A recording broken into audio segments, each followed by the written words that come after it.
Police officers are mandated with enforcing the law, maintaining peace, and keeping us safe. But sometimes they're the ones who ironically break the rules they're supposed to keep, putting innocent people in great pain and danger. From stealing drug money to killing an innocent woman, to planting drugs and falsifying charges against innocent victims, to assaulting fellow female cops, and lastly, exploiting black women from low-income neighborhoods, the following corrupt police officers had become a menace to society. And now, they've finally been caught by the long arm of the law. We're at the Pike County Common Pleas Court, where a corrupt police officer is set to receive a term after being charged with stealing drug money that was taken from arrests. Please do not send me to prison. I have roamed, but I'm not ruined. I still have a lot of good left in me. Charles Reeder, 47, begged Judge Patricia Cosgrove for mercy in the courtroom after entering a guilty plea to several crimes. The 47-year-old Pike County Sheriff shot to international prominence as the chief investigator in the Rodeo family massacre, commonly referred to as Ohio's greatest homicide, a case that involved the murder of 8 family members by another. But regrettably, this boy in blue wasn't exactly clean. He stole thousands of dollars from his office that had been seized as evidence in other cases.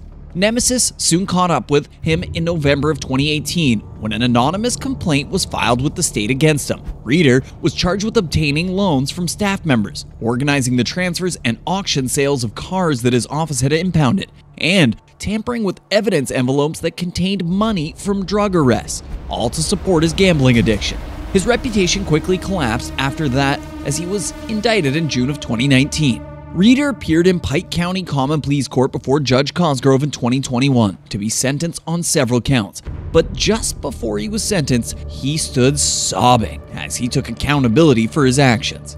Through sniffles and sobs, Reeder attempted to beg the judge to save him. I can only ask that my staff, their families, the community, and my family who is here today will forgive me for the undue stress I caused them.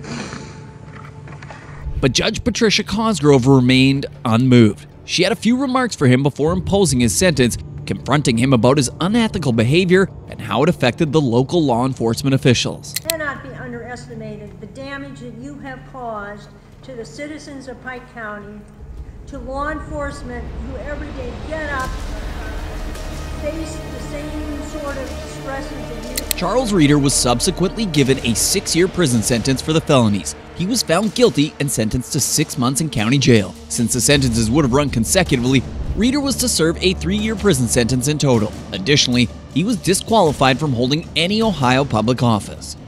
Next, we go to Tarrant County Court in Texas, where retired Fort Worth police officer Aaron Dean is about to get his sentence. The ex-cop was found guilty of killing a black woman by shooting her through her window in October of 2019.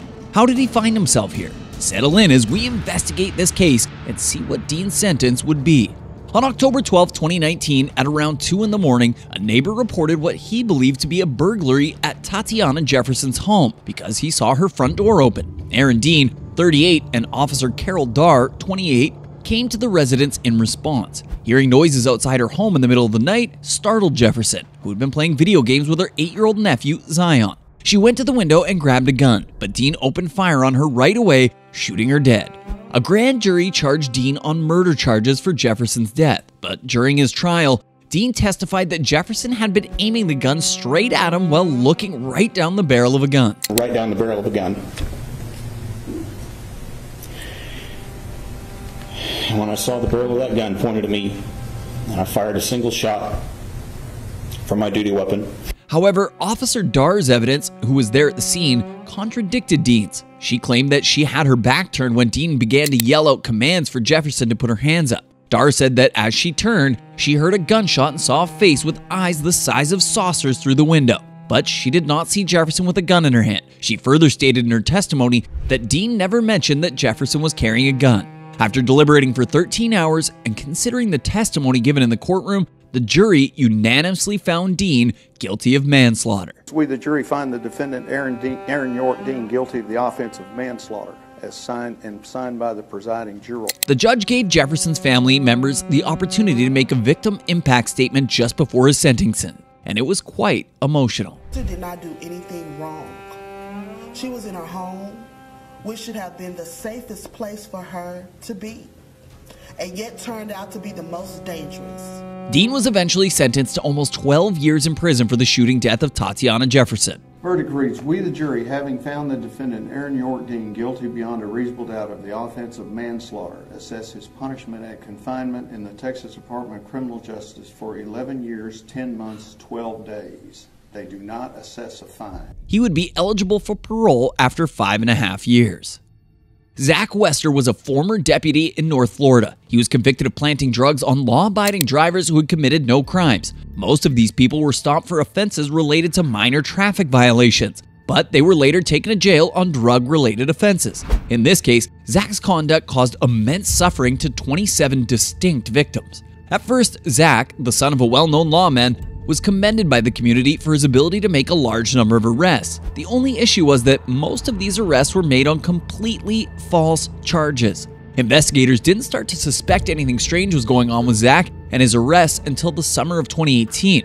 They noticed discrepancies between his police body cam footage and what he was writing on police reports. He was seen in one video checking a woman's pickup truck while holding a plastic bag in his hand. After that, he arrested her for the same drugs he had planted on her. After being apprehended in 2019, Zack was convicted of charges including racketeering, falsifying evidence, misconduct, false imprisonment, and possession of drugs and paraphernalia. He denied all charges.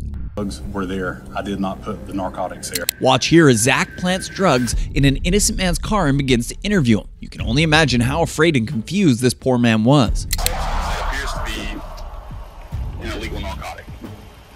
Do you know anything about that? I do not. The victims had a chance to speak before Zack's sentencing. You've robbed me of my credibility being a mother and a grandmother for the last 3 years. I've probably missed 1.5 years of my grandbaby's life because of this. I wish you no ill will, and you'll never know what you've done to me until you have children of your own. Zack, who was wearing a face mask and an orange jumpsuit, was seen wiping away tears. He received a 12.5-year prison sentence. David Oliver formerly served as the head of police in Brimfield, Massachusetts. When he took over as head in 2004, he was popular and well-respected. He's the author of the book, No Mopes Allowed. In addition, he hosted a talk show and had a sizable social media following. However, all of that changed in January of 2015 when he was made to resign from his job immediately. David allegedly verbally, emotionally, and physically assaulted a female cop in his department, pleaded no contest, and was found guilty of assault and unlawful restraint. The female cop who had come out against him was given the opportunity to tell her side of the story in court. Once again, I was painfully naive. I remember the first time David Oliver hugged me. It made me uncomfortable. I really liked him, but I wanted to make sure that the boundaries were clear. When I first started at Brimfield, another female officer tried to warn me. She told me to watch the chief and explained that he could get physically way over the line. He was very handsy, she said. I reassured her that I don't do that kind of thing, so I'd be fine. Would the judge throw the book at David or have mercy on the man once so loved by the community? On the attempted theft in office, misdemeanor of the first degree, I'm going to sentence the defendant to 180 days in Portage County Jail. On the simple assault, misdemeanor of the first degree, I'm going to sentence the defendant to 180 days in Portage County Jail. On the unlawful restraint, misdemeanor of the third degree, I'm going to sentence the defendant to 60 days in Portage County Jail. On the unauthorized use of property, misdemeanor of the first degree, I'm going to sentence the defendant to 180 days in jail. Those sentences will run concurrent to one another. He received a total term of 20 months in prison, followed by 2 years of probation, during which he was not allowed to drive. In addition, he was forced to give up his police officer accreditation. David has since been released from jail and is working to restore his standing in the public eye.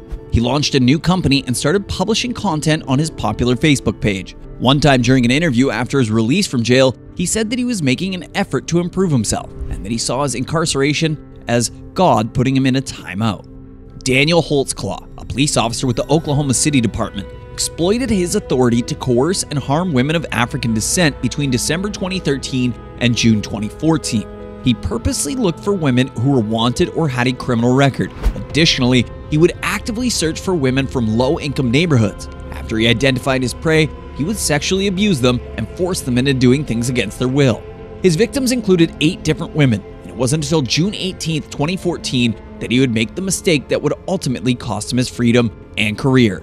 Daniel would make a traffic stop in his police-issued car on the way back to his house, but he failed to report the stop to the police dispatch as required by law. Rather, he swiftly checked the driver's records before shutting off his computer. This car was driven by Janny Ligens, a 57-year-old lady. Like the other women Daniel would typically target, Janny was from a low-income neighborhood. She didn't have a criminal history though, and she wasn't scared to report him for pressuring her to do what he wanted. This involved making her remove her clothes and performing an intimate deed on him after. Janny would subsequently testify that she was afraid the entire horrifying incident and that she begged him to save her life. Daniel was brought in to be questioned the next day. During the 2 hours of questioning, he categorically denied everything that had happened with Janny. He stated that he observed Janny's car veer and then stopped her. Then he remarked she looked anxious, like she was crying. Moreover, she was unable to give him a legitimate driver's license. He explained that he had Janny step out of the vehicle so he could pat search her. Hands go on her. I backhanded her on as far as the side. Where on her body? Tell me. You backhanded? Her waist, and the back portion. I didn't touch her butt or anything, but the back portion of the waist.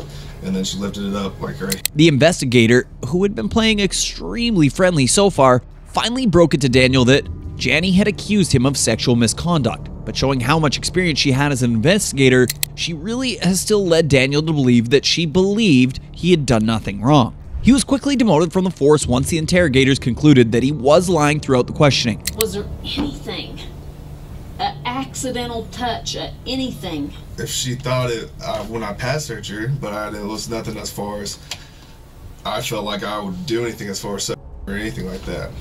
For my safety, I just checked to see the weapons. After his arrest in August 2014, he was ultimately charged with 36 counts of various offenses. DNA recovered from one of the victims, an underage girl, was traced back to Daniel during the trial. Following a jury deliberation, he was found guilty in this case. Defendant is guilty of the crime of forcible oral sodomy, and punishment is set at 20 years. Count 9, in the first degree. Defendant is not guilty of the crime of in the first degree. Daniel was sentenced to 253 years behind bars in total. He is now 36 years old and remains behind bars.